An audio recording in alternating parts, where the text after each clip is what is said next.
একদিন সন্ধ্যা রাতে আমার ছেলে মুবাশশিরের রুম থেকে একটা অদ্ভুত শব্দ শুনতে পেলাম। শব্দটা শুনে আমার মনে একটু সন্দেহ হলো। ভাবলাম আমার ছেলের কোনো সমস্যা হচ্ছে কিনা। আমি দরজা খুলে যখন আমার ছেলের রুমে প্রবেশ করলাম তখন দেখতে পেলাম আমার বাসার কাজের মেয়ে রুম ঝাড়ু দিচ্ছে আর আমার ছেলে পড়তে বসেছে। ভাবলাম এটা আমার মনে কল্পনা, তাই আমি আমার রুমে চলে আসলাম। কিছুক্ষণ পর আবার সেই শব্দ শুনতে পেলাম। আমি দরজার পাশে যেতেই শুনতে পেলাম আমার ছেলে কিছু একটা বলছিল আর শর্মিলা তাতে উৎসাহ দিচ্ছিল। তারপর যা হলো, বন্ধুরা, বাকিটা গল্পেই বলছি। আশা করি তোমরা আমার পুরো গল্পটি খুব মনোযোগ সহকারে শুনবে। নিশ্চয়ই অনেক মজা পাবে। তাহলে চলো বন্ধুরা, কথা না বাড়িয়ে মূল গল্পে যাওয়া যাক। বন্ধুরা, আমার নাম রায়হান আনোয়ার। আমার জীবনটা বেশ সুখের আর সাধারণ ছিল। আমার স্ত্রী রুমা, আমার 2 ছেলে আর 1 মেয়ে, এই নিয়ে আমার ছোট্ট সংসার। আমার বড় ছেলে রাকিব বিদেশে থাকে, চাকরি করে। মেয়ে নুসরাতের বিয়ে হয়ে গেছে, এখন সে তার স্বামীর সংসারে সুখে আছে। আর আমার ছোট ছেলে মুবাশশির কলেজে পড়াশোনা করে। আমরা সবাই মিলে আমাদের বাসায় সুখে শান্তিতে থাকি। আমি আর আমার স্ত্রী এক রুমে, মুবাশশির তার নিজের রুমে, আর পাশের রুমে থাকে আমাদের বাসার কাজের সহকারী শর্মিলা। শর্মিলার কথা একটু বলি। সে আমাদের বাসায় ছোটবেলা থেকেই আছে। আমরা তাকে পরিবারের সদস্যের মতোই মানুষ করেছি। শর্মিলা খুবই দায়িত্বশীল, পরিশ্রমী এবং সবার সঙ্গে ভদ্রভাবে কথা বলে। তার ব্যবহার এতটাই মিষ্টি যে সবাই তাকে পছন্দ করে। আমার স্ত্রী রুমা তাকে খুব স্নেহ করে আর আমিও তাকে পরিবারের সদস্যের মতোই দেখি। সে বাসার সব কাজ নিখুঁতভাবে করে এবং আমাদের পরিবারের সঙ্গে এমনভাবে মিশে গেছে যে মনে হয় সে আমাদেরই একজন। এভাবেই আমাদের সংসার চলছিল। মুবাশশির কলেজ থেকে ফিরে পড়াশোনায় মন দিত আর শর্মিলা বাসার কাজকর্ম সামলাত। আমি আর রুমা আমাদের নিজেদের কাজে ব্যস্ত থাকতাম। কিন্তু বেশ কিছুদিন ধরে আমি একটা বিষয় লক্ষ্য করলাম। মুবাশশির আর শর্মিলার মধ্যে একটা বন্ধুত্বপূর্ণ সম্পর্ক গড়ে উঠেছে।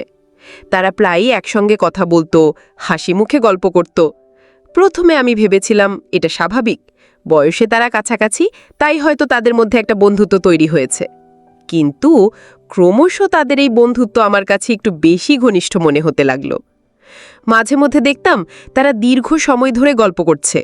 তারা একসঙ্গে হাসছে, কথা বলছে, এমনকি মাঝে মধ্যে শর্মিলা মুবাশশিরের রুমে গিয়ে কিছুক্ষণ সময় কাটাচ্ছে।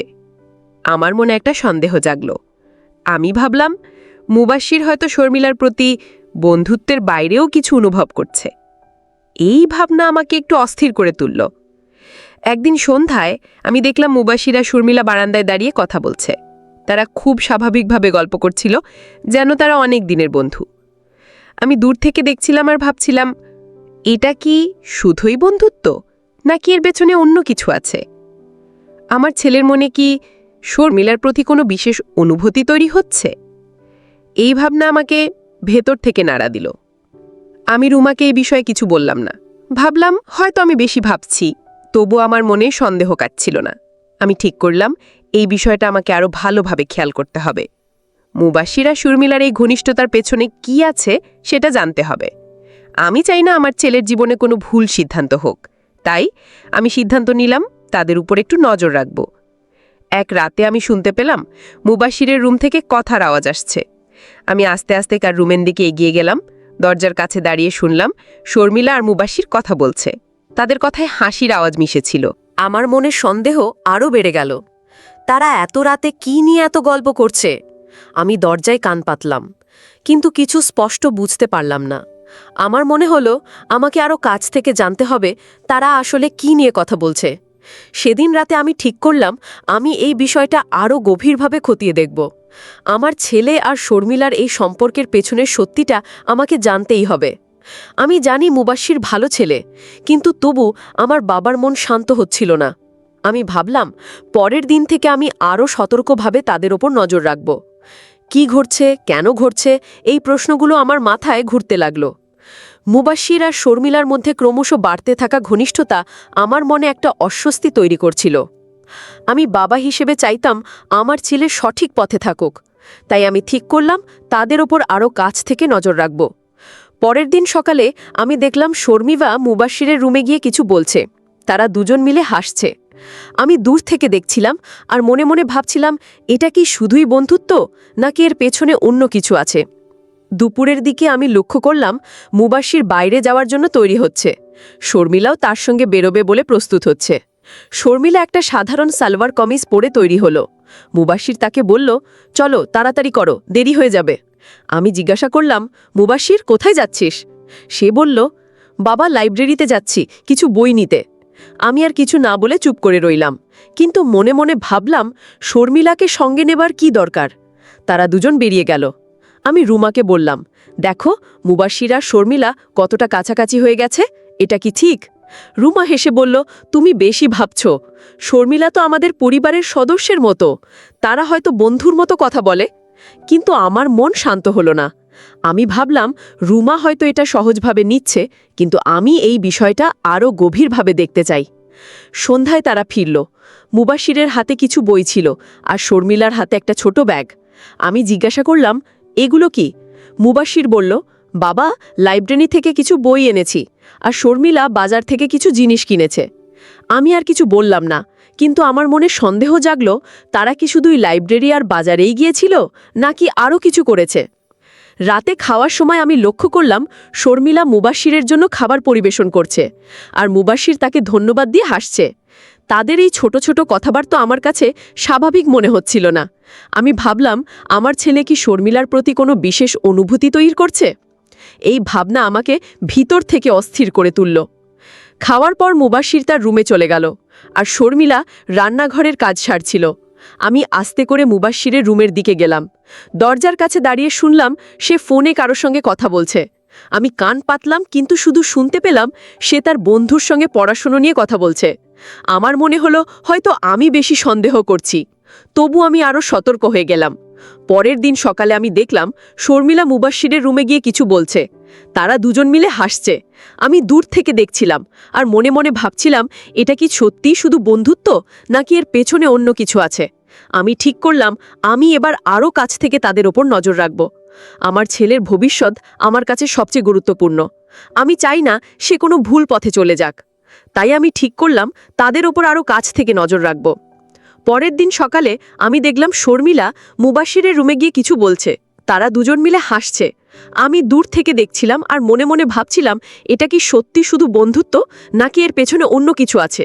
আমি ঠিক করলাম আমি এবার তাদের ওপর আরও কাছ থেকে নজর রাখব। আমার ছেলের ভবিষ্যৎ আমার কাছে সবচেয়ে গুরুত্বপূর্ণ। আমি চাই না সে কোনো ভুল পথে চলে যাক। রাতে আমি আবার মুবাশিরের রুমের কাছে গেলাম। দরজা একটু ফাঁক ছিল। আমি দেখলাম শর্মিলা রুমে ঝাড়ু দিচ্ছে, আর মুবাশির টেবিলে বসে পড়ছে। আমি ভেতরে ঢুকে বললাম, মুবাশির, তুই ঠিকমতো পড়ছিস তো? সে হেসে বলল, হ্যাঁ বাবা, চিন্তা করো না। আমি হাসলাম, কিন্তু মনে মনে ভাবলাম, আমি যা দেখতে এসেছিলাম তা কি এটাই, নাকি এর পেছনে আরও কিছু লুকিয়ে আছে? মুবাশির আর শর্মিলার সম্পর্ক নিয়ে আমার মনের সন্দেহ ক্রমশ বাড়ছিল। আমি ঠিক করেছিলাম এই রহস্য আমাকে ভেদ করতেই হবে। পরের দিন সকালে আমি দেখলাম মুবাশির তার রুমে বসে পড়ছে, আর শর্মিলা তার জন্য এক গ্লাস পানি নিয়ে এলো। তারা দুজন মিলে কিছুক্ষণ কথা বলল এবং হাসল। আমি দূর থেকে দেখছিলাম, আর মনে মনে ভাবছিলাম, এই হাসি আর কথার পেছনে কি লুকিয়ে আছে। আমি আরেকটু কাছে গিয়ে শুনতে চাইলাম, কিন্তু তারা আমাকে দেখে চুপ করে গেল। দুপুরে আমি বাসার বাইরে গিয়েছিলাম কিছু কাজে। ফিরে এসে দেখি মুবাশির আর শর্মিলা বসার ঘরে বসে কিছু একটা আলোচনা করছে। তাদের হাতে কিছু কাগজ আর একটা পেন্সিল ছিল। আমি জিজ্ঞেস করলাম, কি নিয়ে এত আলোচনা? মুবাশির হেসে বলল, বাবা, আমরা একটা কলেজের প্রজেক্ট নিয়ে কথা বলছি। আমি আর কিছু না বলে চলে গেলাম, কিন্তু মনে মনে ভাবলাম, এই প্রজেক্টটা আসলে কি? শর্মিলা কি সত্যি কোনো প্রজেক্টে জড়িত, নাকি এটা তাদের একটা অজুহাত? সন্ধ্যার দিকে আমি দেখলাম মুবাশির আর শর্মিলা বাইরে যাওয়ার জন্য তৈরি হচ্ছে। শর্মিলা একটা সাধারণ পোশাক পরেছিল, আর মুবাশিরের হাতে একটা ব্যাগ ছিল। আমি জিজ্ঞেস করলাম, আবার কোথায় যাচ্ছিস? মুবাশির বলল, বাবা, একটা বন্ধুর বাসায় যাচ্ছি, একটু প্রজেক্টের কাজ আছে। আমি মাথা নাড়লাম, কিন্তু আমার মন বলছিল এটা শুধু বন্ধুর বাসায় যাওয়ার কথা নয়। আমি ঠিক করলাম এবার আমি তাদের পিছু নেব। আমি তাদের পেছন পেছন বেরোলাম, খুব সাবধানে, যাতে তারা আমাকে দেখতে না পায়। তারা একটা কাছের পার্কে গেল। সেখানে তারা একটা বেঞ্চে বসলো এবং কিছু একটা নিয়ে কথা বলতে লাগলো। আমি দূর থেকে দেখছিলাম, কিন্তু তাদের কথা শুনতে পারছিলাম না। তাদের মুখে হাসি ছিল, আর মাঝে মধ্যে শর্মিলা একটা খাতায় কিছু লিখছিল। আমার মনে হলো তারা হয়তো কোনো পড়াশোনা বা প্রজেক্ট নিয়ে আলোচনা করছে, কিন্তু আমার সন্দেহ কাটল না। আমি ভাবলাম আমাকে আরও কাছ থেকে জানতে হবে। রাতে বাসায় ফিরে আমি রুমাকে বললাম, তুমি কি লক্ষ্য করেছ মুবাশশির আর শর্মিলা কতটা কাছাকাছি হয়ে গেছে? রুমা বলল, তুমি বেশি চিন্তা করছো। তারা ছোটবেলা থেকে একসঙ্গে বড় হয়েছে, এটা স্বাভাবিক। কিন্তু আমি শান্ত হতে পারছিলাম না। আমি ভাবলাম, আমি যদি এই বিষয়টা না জানি তাহলে আমার ছেলের ভবিষ্যৎ নিয়ে আমার মনে শান্তি থাকবে না। আমি ঠিক করলাম আমি এবার আরও গভীরভাবে খোঁজ নেব। পরের দিন আমি লক্ষ্য করলাম মুবাশশির কার রুমে বসে কিছু লিখছে, আর শর্মিলা তার পাশে বসে একটা বই পড়ছে। আমি আস্তে করে দরজার কাছে গিয়ে দাঁড়ালাম। শর্মিলা বই থেকে কিছু পড়ছিল, আর মুবাশশির তাকে কিছু বোঝাচ্ছিল। আমি ভাবলাম, এটা কি সত্যি পড়াশোনা, নাকি তারা আমার সামনে এমন ভান করছে? আমি আরও কাছে গেলাম, কিন্তু তারা আমাকে দেখে থেমে গেল। মুবাশশির বলল, বাবা, তুমি কখন এলে? আমি হেসে বললাম, এমনি এলাম। তুই পড়ছিস তো ঠিক মতো? সে বলল, হ্যাঁ বাবা, সব ঠিক আছে। রাতে আমি আবার মুবাশশিরের রুমের কাছে গেলাম। দরজা বন্ধ ছিল, কিন্তু ভেতর থেকে কথার আওয়াজ আসছিল। আমি কান পাতলাম। শর্মিলা কিছু বলছিল, আর মুবাশশির তাকে উৎসাহ দিচ্ছিল। আমি স্পষ্ট শুনতে পেলাম মুবাশশির বলছে, তুমি আরেকটু চেষ্টা করো, তাহলে তুমি এই প্রজেক্টটা ভালোভাবে শেষ করতে পারবে। আমার মনে হলো তারা হয়তো সত্যিই কোনো পড়াশোনা বা প্রজেক্ট নিয়ে কথা বলছে, কিন্তু আমার সন্দেহ আমাকে শান্ত হতে দিচ্ছিল না। আমি ভাবলাম আমাকে এবার একটা প্ল্যান করতে হবে। আমি ঠিক করলাম পরের দিন রাতে আমি আরও সতর্কভাবে তাদের ওপর নজর রাখব। আমি জানতে চাই তারা আসলে কি করছে। আমার ছেলে আর শর্মিলার এই সম্পর্কের পেছনে কি রহস্য লুকিয়ে আছে সেটা আমাকে জানতেই হবে। আমি মনে মনে একটা পরিকল্পনা তৈরি করলাম। আমি ভাবলাম যখন তারা রুমে একসঙ্গে থাকবে আমি আস্তে করে তাদের কথাবার্তা শুনব। এটা আমার শেষ চেষ্টা হবে। আমার মনের সন্দেহ ক্রমশ আমাকে অস্থির করে তুলছিল।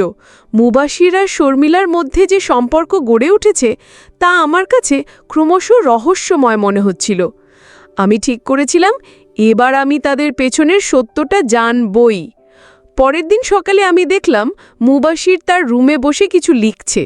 শর্মিলা এসে তার জন্য এক কাপ চা নিয়ে এলো। তারা দুজন মিলে কিছুক্ষণ কথা বলল, আর মুবাশশির তাকে কিছু বোঝাচ্ছিল। আমি দূর থেকে দেখছিলাম, কিন্তু কিছু স্পষ্ট বুঝতে পারলাম না। দুপুরে আমি বাসার বাইরে গিয়েছিলাম। ফিরে এসে দেখি শর্মিলা মুবাশশিরের রুমে বসে একটা বই পড়ছে। মুবাশশির তার পাশে বসে তাকে কিছু বোঝাচ্ছে। আমি আস্তে করে দরজার কাছে গেলাম। শর্মিলা একটা খাতায় কিছু লিখছিল, আর মুবাশশির বলছিল, এটা এভাবে লিখলে আরও সহজ হবে। আমি ভাবলাম তারা কি সত্যি পড়াশোনা নিয়ে কথা বলছে, কিন্তু আমার মনের সন্দেহ আমাকে শান্ত হতে দিচ্ছিল না। আমি ঠিক করলাম আজ রাতেই আমি আমার পরিকল্পনা কাজে লাগাবো। সন্ধ্যায় মুবাশশির আর শর্মিলা আবার বাইরে গেল। আমি তাদের পেছন পেছন গেলাম না, কারণ আমি ঠিক করেছিলাম রাতে তাদের রুমের কাছে গিয়ে দেখব। রাতের খাওয়ার পর আমি দেখলাম শর্মিলা মুবাশশিরের রুমে গেল। তারা দরজা বন্ধ করল। আমার মনের সন্দেহ আরও বেড়ে গেল। আমি ভাবলাম এবার আমাকে জানতেই হবে তারা কি করছে। আমি আস্তে করে মুবাশশিরের রুমের জানালার কাছে গেলাম। জানালার পর্দা একটু ফাঁক ছিল। আমি জানালা দিয়ে দেখলাম মুবাশশির আর শর্মিলা টেবিলে বসে আছে। মুবাশশির একটা বই খুলে শর্মিলাকে কিছু বোঝাচ্ছে। শর্মিলা মনোযোগ দিয়ে শুনছে আর তার খাতায় কিছু লিখছে। আমি একটু কাছে গিয়ে শুনতে পেলাম মুবাশশির বলছে, এই অংশটা ভালো করে বুঝে নাও, এটা প্রজেক্টের জন্য গুরুত্বপূর্ণ। আমার মনে হলো তারা পড়াশোনা বা প্রজেক্ট নিয়ে কথা বলছে, কিন্তু আমার মন তখনও পুরোপুরি শান্ত হলো না। আমি আরও কিছুক্ষণ দেখলাম। শর্মিলা কিছু জিজ্ঞেস করল, আর মুবাশশির তাকে ধৈর্য ধরে বোঝালো। তাদের মধ্যে কোনো অস্বাভাবিক আচরণ দেখলাম না। আমি ভাবলাম হয়তো আমি বেশি ভাবছি, কিন্তু তবু আমার মনে একটা প্রশ্ন রয়ে গেল, তারা কেন এত গোপনে এসব করছে? আমি বাসায় ভিড়ে রুমাকে বললাম, আমি মুবাশির আর শর্মিলাকে দেখলাম তারা পড়াশোনা নিয়ে কথা বলছে। রুমা হেসে বলল, দেখলে তো, তুমি বেশি চিন্তা করছো। পরের দিন আমি লক্ষ্য করলাম মুবাশির আর শর্মিলা আবার একসঙ্গে বেরিয়ে গেল। আমি এবার তাদের পেছন পেছন গেলাম। তারা একটা বইয়ের দোকানে গেল। মুবাশির কিছু বই কিনল আর শর্মিলা তার পাশে দাঁড়িয়ে প্রজেক্ট নিয়ে কিছু বলছিল। আমি দূর থেকে দেখছিলাম আর ভাবছিলাম, এই বইগুলো কি সত্যি পড়াশোনার জন্য, নাকি এটা তাদের একটা অজুহাত। আমি আরও কাছে গেলাম, কিন্তু তারা আমাকে দেখে ফেলল। মুবাশির বলল, বাবা, তুমি এখানে? আমি বললাম, হ্যাঁ, এমনি এলাম। রাতে আমি আবার মুবাশিরের রুমের কাছে গেলাম। দরজা বন্ধ ছিল, কিন্তু ভেতর থেকে কথার আওয়াজ আসছিল। আমি কান পাতলাম। শর্মিলা বলছিল, এই প্রজেক্টটা আমার জন্য অনেক কঠিন। মুবাশির বলল, চিন্তা করো না, আমি তো আছি, তুমি পারবে। আমার মনে হলো তারা সত্যি পড়াশোনা বা প্রজেক্ট নিয়ে কথা বলছে, কিন্তু আমার মন তখনও পুরোপুরি শান্ত হলো না। আমি আরও কিছুক্ষণ দেখলাম। শর্মিলা কিছু জিজ্ঞেস করলো আর মুবাশির তাকে ধৈর্য ধরে বোঝালো। তাদের মধ্যে কোনো অস্বাভাবিক আচরণ দেখলাম না। আমি ভাবলাম, হয়তো আমি বেশি ভাবছি। মুবাশির সঙ্গে খোলাখুলি কথা বলবো। আমি জানতে চাই, সে আর শর্মিলা এত সময় একসঙ্গে কি নিয়ে কথা বলে। আমি আরেকটা পরিকল্পনা করলাম। আমি ভাবলাম আমি মুবাশিরকে সরাসরি জিজ্ঞেস করব না, বরং তাদের আরও কাছ থেকে দেখব। আমি জানতে চাই তাদের এই সম্পর্কের পেছনে আসল সত্যটা কি। আমার মনের সন্দেহ আমাকে এক মুহূর্তের জন্য শান্তিতে থাকতে দিচ্ছিল না। মুবাশির আর শর্মিলার মধ্যে যে সম্পর্ক গড়ে উঠেছে তা আমার কাছে এখনও পুরোপুরি পরিষ্কার ছিল না। আমি ঠিক করেছিলাম এবার আমি মুবাশিরের সঙ্গে খোলাখুলি কথা বলবো, কিন্তু তার আগে আমি আরেকটু নিশ্চিত হতে চাই। পরের দিন সকালে আমি দেখলাম শর্মিলা মুবাশিরের রুমে গিয়ে কিছু বলছে। মুবাশির তাকে একটা খাতা দিয়ে কিছু বোঝাচ্ছিল। আমি দূর থেকে দেখছিলাম আর ভাবছিলাম, এটা কি সত্যিই পড়াশোনা নাকি আমার সন্দেহ সঠিক। দুপুরের দিকে আমি বাসায় ফিরলাম। মুবাশির তার রুমে ছিল আর শর্মিলা রান্নাঘরে কাজ করছিল। আমি মুবাশিরের কাছে গিয়ে বললাম, তুই এত ব্যস্ত কেন? সবসময় শর্মিলার সঙ্গে কথা বলিস। মুবাশির হেসে বলল, বাবা, তুমি বেশি ভাবছ, আমরা শুধু প্রজেক্ট নিয়ে কথা বলি। আমি আর কিছু না বলে চলে এলাম, কিন্তু আমার মনের অস্থিরতা কমল না। আমি ভাবলাম আমাকে এবার আরও সতর্কভাবে দেখতে হবে। সন্ধ্যায় আমি লক্ষ্য করলাম মুবাশির আর শর্মিলা আবার একসঙ্গে বেরিয়ে গেল। আমি তাদের পেছন পেছন গেলাম না, কিন্তু আমার মনে একটা পরিকল্পনা তৈরি হচ্ছিল। আমি ঠিক করলাম রাতে আমি তাদের রুমের কাছে গিয়ে আরেকবার দেখব। রাতের খাওয়ার পর আমি দেখলাম শর্মিলা মুবাশিরের রুমে গেল। দরজা বন্ধ হয়ে গেল আর আমার সন্দেহ আবার মাথাচাড়া দিল। আমি আস্তে করে জানালার কাছে গেলাম। জানালার ফাঁক দিয়ে দেখলাম মুবাশির একটা বই খুলে শর্মিলাকে কিছু বোঝাচ্ছে। শর্মিলা মনোযোগ দিয়ে শুনছে আর তার খাতায় কিছু লিখছে। মুবাশির বলছিল, এই অংশটা ভালো করে মনে রাখো, এটা প্রজেক্টের জন্য গুরুত্বপূর্ণ। আমি একটু কাছে গিয়ে শুনলাম শর্মিলা বলল, এটা আমার কাছে একটু কঠিন মনে হচ্ছে। মুবাশির হেসে বলল, চিন্তা করো না, আমি আছি, তুমি পারবে। আমার মনে হলো তারা পড়াশোনা বা প্রজেক্ট নিয়ে কাজ করছে, কিন্তু আমি তখনও পুরোপুরি নিশ্চিত হতে পারছিলাম না। আমি ভাবলাম আমাকে এবার আরও সতর্কভাবে দেখতে হবে। সন্ধ্যায় আমি লক্ষ্য করলাম মুবাশির আর শর্মিলা আবার একসঙ্গে বেরিয়ে গেল। আমি তাদের পেছন পেছন গেলাম না, কিন্তু আমার মনে একটা পরিকল্পনা তৈরি হচ্ছিল। আমি ঠিক করলাম রাতে আমি তাদের রুমের কাছে গিয়ে আরেকবার দেখব। রাতের খাওয়ার পর আমি দেখলাম শর্মিলা মুবাশিরের রুমে গেল। দরজা বন্ধ হয়ে গেল আর আমার সন্দেহ আবার মাথাচাড়া দিল। আমি আস্তে করে জানালার কাছে গেলাম। জানালার ফাঁক দিয়ে দেখলাম মুবাশির একটা বই খুলে শর্মিলাকে কিছু বোঝাচ্ছে। শর্মিলা মনোযোগ দিয়ে শুনছে আর তার খাতায় কিছু লিখছে। মুবাশির বলছিল, এই অংশটা ভালো করে মনে রাখো, এটা প্রজেক্টের জন্য গুরুত্বপূর্ণ। আমি একটু কাছে গিয়ে শুনলাম শর্মিলা বলল, এটা আমার কাছে একটু কঠিন মনে হচ্ছে। মুবাশির হেসে বলল, চিন্তা করো না, আমি আছি, তুমি পারবে। আমার মনে হলো তারা পড়াশোনা বা প্রজেক্ট নিয়ে কাজ করছে, কিন্তু আমি তখনও পুরোপুরি নিশ্চিত হতে পারছিলাম না। আমি ভাবলাম আমাকে এবার পুরো সত্যটা জানতে হবে। আমি ঠিক করলাম পরের দিন আমি তাদের ওপর আরও কাছ থেকে নজর রাখব। আমি একটা নতুন পরিকল্পনা করলাম। আমি ভাবলাম আমি মুবাশিরের রুমে হঠাৎ ঢুকে পড়ব যখন তারা একসঙ্গে থাকবে। আমি দেখতে চাই তারা আসলে কি করছে। আমার ছেলের ভবিষ্যৎ আমার কাছে সবচেয়ে গুরুত্বপূর্ণ। আমি জানতে চাই শর্মিলার সঙ্গে তার এই সম্পর্কের আসল উদ্দেশ্য কী। মুবাশির আর শর্মিলার সম্পর্ক নিয়ে আমার মনের সন্দেহ আমাকে কিছুতেই শান্তিতে থাকতে দিচ্ছিল না। আমি ঠিক করেছিলাম এবার আমি তাদের হঠাৎ রুমে ঢুকে দেখব তারা আসলে কি করছে। পরের দিন সকালে আমি দেখলাম শর্মিলা মুবাশিরের জন্য নাস্তা নিয়ে এলো। তারা দুজন মিলে হাসি মুখে কথা বলছিল। আমি দূর থেকে দেখছিলাম আর ভাবছিলাম এই হাসি আর কথার পেছনে কি লুকিয়ে আছে। আমি মনে মনে প্রস্তুত হলাম আজ রাতেই আমি আমার পরিকল্পনা কাজে লাগাবো। দুপুরের দিকে আমি লক্ষ্য করলাম মুবাশির তার রুমে বসে কিছু লিখছে আর শর্মিলা তার পাশে বসে একটা বই পড়ছে। আমি আস্তে করে দরজার কাছে গেলাম। মুবাশির শর্মিলাকে বলছিল, এই অংশটা ভালো করে বুঝে নাও, এটা প্রজেক্টের জন্য গুরুত্বপূর্ণ। শর্মিলা মাথা নাড়ল আর খাতায় কিছু লিখল। আমি ভাবলাম এটা কি সত্যিই পড়াশোনা নাকি তারা আমার সামনে ভান করছে। আমি আরও নিশ্চিত হতে চাইলাম। সন্ধ্যায় তারা আবার বাইরে গেল। আমি এবার তাদের পেছন পেছন গেলাম না, কারণ আমি ঠিক করেছিলাম রাতে তাদের রুমে হঠাৎ ঢুকে পড়ব। রাতের খাওয়ার পর আমি দেখলাম শর্মিলা মুবাশিরের রুমে গেল। দরজা বন্ধ হয়ে গেল। আমার মনের সন্দেহ আরও বেড়ে গেল। আমি কিছুক্ষণ অপেক্ষা করলাম, তারপর আস্তে করে দরজার কাছে গেলাম। আমি দরজায় টোকা না দিয়ে হঠাৎ দরজা খুলে ভেতরে ঢুকে পড়লাম। ভেতরে ঢুকে দেখলাম মুবাশির আর শর্মিলা টেবিলে বসে আছে। টেবিলে কয়েকটা বই আর খাতা ছড়িয়ে আছে। শর্মিলা একটা খাতায় কিছু লিখছিল আর মুবাশির তাকে কিছু বোঝাচ্ছিল। আমাকে দেখে মুবাশির অবাক হয়ে বলল, বাবা তুমি হঠাৎ এভাবে? আমি হেসে বললাম, দেখতে এলাম তুই ঠিকমতো পড়ছিস কিনা। শর্মিলা মাথা নিচু করে হাসল। আমি ভাবলাম হয়তো আমি ভুল বুঝছি, কিন্তু আমার মন তখনও পুরোপুরি শান্ত হলো না। আমি রুম থেকে বেরিয়ে এলাম, কিন্তু মনে মনে ভাবলাম তারা কেন এত গোপনে এসব করে। আমি রুমাকে বললাম, আমি মুবাশির আর শর্মিলাকে দেখলাম তারা পড়াশোনা করছে, কিন্তু আমার মনে হচ্ছে তারা কিছু লুকোচ্ছে। রুমা বলল, তুমি বেশি সন্দেহ করছো, তারা হয়তো শুধু পড়াশোনা নিয়ে কথা বলে। আমি মাথা নাড়লাম, কিন্তু আমার মন বলছিল আমাকে আরও নিশ্চিত হতে হবে। পরের দিন আমি লক্ষ্য করলাম মুবাশির আর শর্মিলা আবার একসঙ্গে বেরিয়ে গেল। আমি এবার তাদের পেছন পেছন গেলাম।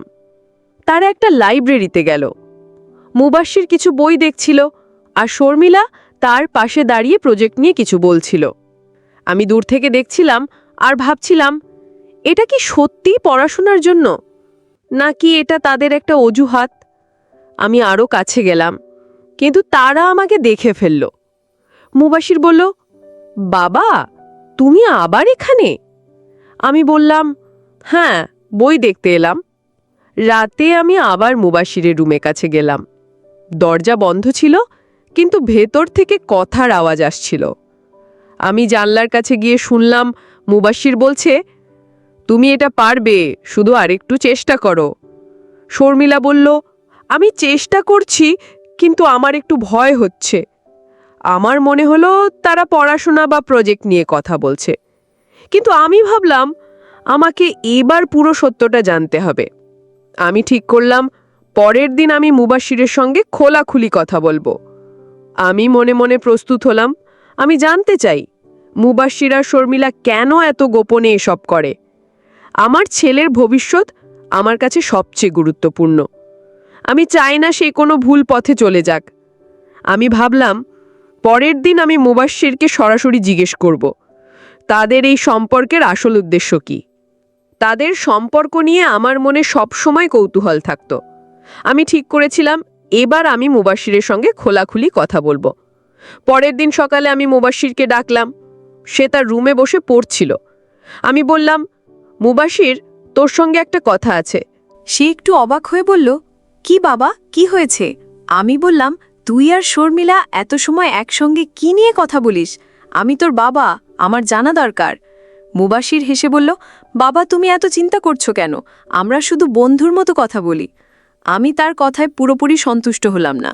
আমি বললাম, ঠিক আছে, কিন্তু তুই এত রাত পর্যন্ত তার সঙ্গে কি নিয়ে গল্প করিস? মুবাশির একটু থেমে বলল, বাবা আমরা শুধু পড়াশোনা আর অন্যান্য বিষয় নিয়ে কথা বলি, তুমি বেশি ভাবছো।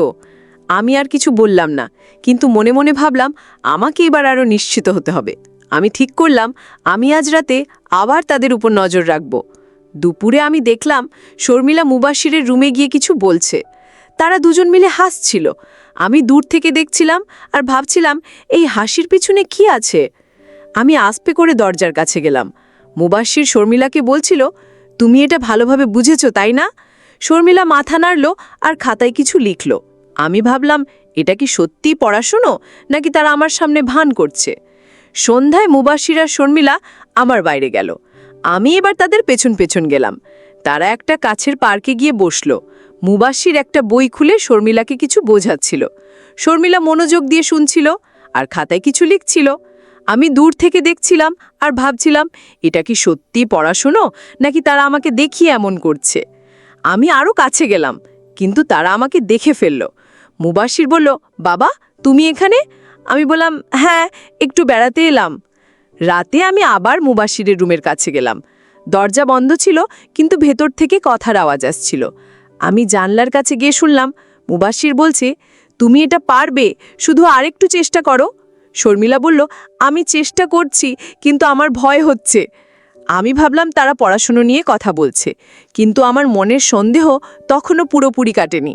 আমি ঠিক করলাম আমি এবার তাদের হঠাৎ রুমে ঢুকে দেখব। রাতে খাওয়ার পর আমি দেখলাম শর্মিলা মুবাশিরের রুমে গেল। দরজা বন্ধ হয়ে গেল। আমি কিছুক্ষণ অপেক্ষা করলাম, তারপর আস্তে করে দরজা খুলে ভেতরে ঢুকে পড়লাম। ভেতরে দেখলাম মুবাশির আর শর্মিলা টেবিলে বসে আছে। টেবিলে কয়েকটা বই আর খাতা ছড়িয়ে আছে। শর্মিলা একটা খাতায় কিছু লিখছিল আর মুবাশির তাকে বোঝাচ্ছিল। আমাকে দেখে মুবাশির বলল, বাবা তুমি আবার? আমি বললাম, হ্যাঁ, দেখতে এলাম তুই কি করছিস। শর্মিলা মাথা নিচু করে চুপ করে রইল।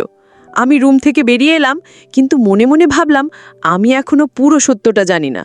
আমি রুমাকে বললাম, আমি আবার তাদের দেখলাম, তারা পড়াশুনো করছে, কিন্তু আমার মনে হচ্ছে তারা কিছু লুকোচ্ছে। রুমা বলল, তুমি বেশি সন্দেহ করছো, তাদের একটু বিশ্বাস করো। আমি মাথা নাড়লাম, কিন্তু আমার মন বলছিল আমাকে এবার পুরো সত্যটা জানতে হবে। আমি ঠিক করলাম পরের দিন আমি মুবাশিরের সঙ্গে আর একবার কথা বলবো। আমি মনে মনে প্রস্তুত হলাম।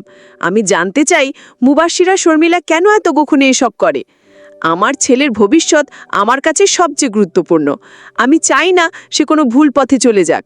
আমি ভাবলাম পরের দিন আমি তাদের উপর আরও কাছ থেকে নজর রাখব আর পুরো সত্যটা জানব। আমার মনের সন্দেহ আমাকে আর এক মুহূর্ত শান্তিতে থাকতে দিচ্ছিল না। মুবাশির আর শর্মিলার সম্পর্কের পেছনের সত্যটা আমাকে জানতেই হবে। আমি ঠিক করলাম এবার আমি পুরোপুরি নিশ্চিত হব। সকালে আমি মুবাশিরকে আবার ডাকলাম। সে তার রুমে বসে পড়ছিল। আমি বললাম, মুবাশির, আমি তোর সঙ্গে খোলাখুলি কথা বলতে চাই। তুই আর শর্মিলা এত গোপনে কি করিস? মুবাশির একটু থমকে গেল, তারপর হেসে বলল, বাবা তুমি এত চিন্তা করছো কেন? আমি তো বলেছি আমরা শুধু বন্ধু। কিন্তু আমি তার কথায় সন্তুষ্ট হলাম না। দুপুরে আমি দেখলাম শর্মিলা মুবাশিরের রুমে গিয়ে একটা খাতা নিয়ে এলো। তারা দুজন মিলে কিছুক্ষণ কথা বলল। আমি দূর থেকে দেখছিলাম আর ভাবছিলাম এবার আমি আরেকটু কাছে যাব। আমি আস্তে করে দরজার কাছে গেলাম। মুবাশির শর্মিলাকে বলছিল, এই অংশটা ভালো করে মনে রাখো, এটা তোমার জন্য খুব গুরুত্বপূর্ণ। শর্মিলা মাথা নাড়ল আর খাতায় কিছু লিখল। আমি ভাবলাম এটা কি সত্যিই পড়াশোনা নাকি আমার সন্দেহ সঠিক। সন্ধ্যায় আমি লক্ষ্য করলাম মুবাশির আর শর্মিলা আবার বাইরে গেল। আমি এবার তাদের পেছন পেছন গেলাম। তারা একটা লাইব্রেরিতে গিয়ে কিছু বই দেখছিল। মুবাশির শর্মিলাকে একটা বই দিয়ে বলল, এটা পড়ে দেখো, এটা তোমাকে অনেক সাহায্য করবে। আমি দূর থেকে দেখছিলাম আর ভাবছিলাম এটা কি সত্যি পড়াশোনার জন্য। আমি আরও কাছে গেলাম, কিন্তু তারা আমাকে দেখে ফেলল। মুবাশির বলল, বাবা তুমি আবার এখানে? আমি বললাম, হ্যাঁ, বই দেখতে এলাম। রাতে আমি মুবাশিরের রুমের কাছে গেলাম। দরজা বন্ধ ছিল, কিন্তু ভেতর থেকে কথার আওয়াজ আসছিল। আমি জানালার কাছে গিয়ে উকি দিলাম। ভেতরে দেখলাম মুবাশির শর্মিলাকে একটা খাতা আর কলম দিয়ে কিছু বোঝাচ্ছে। শর্মিলা মনোযোগ দিয়ে শুনছে আর খাতায় লিখছে। আমি শুনতে পেলাম মুবাশির বলছে, শোনো, আমি যে তোমাকে পড়াচ্ছি বাবা যেন কোনোভাবে এটা না জানে, কারণ বাবা কখনোই চাইবে না তুমি পড়াশোনা করো। বাবা চায় তুমি শুধু কাজের মেয়ে হয়ে থাকো। আমি এই কথা শুনে স্তব্ধ হয়ে গেলাম। আমার নিজের চোখ আর কানের উপর ভরসা হচ্ছিল না। মুবাশির আরও বলল, তুমি কাজের মেয়ে হলেও একজন মানুষ, তোমারও স্বপ্ন আছে। আমি চাই তুমি পড়াশোনা করে অনেক বড় হও। শর্মিলা মাথা নিচু করে বলল, আমি চেষ্টা করছি, কিন্তু আমার ভয় হয়। মুবাশির তাকে উৎসাহ দিয়ে বলল, ভয় পেও না, আমি আছি তোমার পাশে। আমি আর দাঁড়িয়ে থাকতে পারলাম না। আমার হৃদয়টা আনন্দে ভরে গেল। আমি চুপচাপ বাসায় ফিরে এলাম। রুমাকে বললাম, রুমা, আমি ভুল করেছি। আমি মুবাশির আর শর্মিলাকে ভুল বুঝেছিলাম। তারা পড়াশোনা করছে। মুবাশির শর্মিলাকে পড়াচ্ছে যাতে সে নিজের জীবনে এগিয়ে যেতে পারে। রুমা হেসে বলল, আমি তো বলেছিলাম, তুমি বেশি সন্দেহ করছো। আমি মাথা নাড়লাম আর মনে মনে ভাবলাম, আমার ছেলে এমন মহৎ কাজ করছে আর আমি তাকে সন্দেহ করেছি। পরের দিন আমি মুবাশিরকে ডাকলাম। বললাম, মুবাশির, আমি তোদের কথা শুনেছি। আমি জানি তুই শর্মিলাকে পড়াচ্ছিস। আমি তোকে ভুল বুঝেছিলাম। আমি তোর উপর গর্বিত। মুবাশির লজ্জা পেয়ে বলল, বাবা, আমি শুধু চাই শর্মিলা তার স্বপ্ন পূরণ করুক। আমি তাকে জড়িয়ে ধরলাম। আমি শর্মিলাকেও ডেকে বললাম, তুমি পড়াশোনা চালিয়ে যাও, আমরা তোমার পাশে আছি। বন্ধুরা, সবশেষে আমি তোমাদেরকে বলতে চাই, সন্দেহ অনেক সময় আমাদের ভুল পথে নিয়ে যায়। আমাদের উচিত একে অপরকে বিশ্বাস করা আর সবাইকে তাদের স্বপ্ন পূরণের সুযোগ দেওয়া। মুবাশিরের মতো যদি আমরা সবাই একে অপরকে সাহায্য করি, তাহলে আমাদের সমাজ আরও সুন্দর হবে। আমি আশা করি প্রতিটি ঘরে এমন মুবাশিরের মতো সন্তান জন্ম নেবে, যারা নিজের জীবনকে বিসর্জন দিয়ে অন্যের জীবনকে আলোকিত করার কথা ভাবে। বন্ধুরা, আমার গল্পটি যদি তোমাদের ভালো লাগে তাহলে অবশ্যই লাইক, শেয়ার এবং সাবস্ক্রাইব করে আমাকে অনুপ্রাণিত করবা। তোমাদের অনুপ্রেরণা পেলেই আমার গল্প লেখাতে আরও উৎসাহ বেড়ে যায়। এতক্ষণ ধৈর্য ধরে গল্পটি শোনার জন্য বন্ধুরা, তোমাদের সবাইকে অসংখ্য ধন্যবাদ।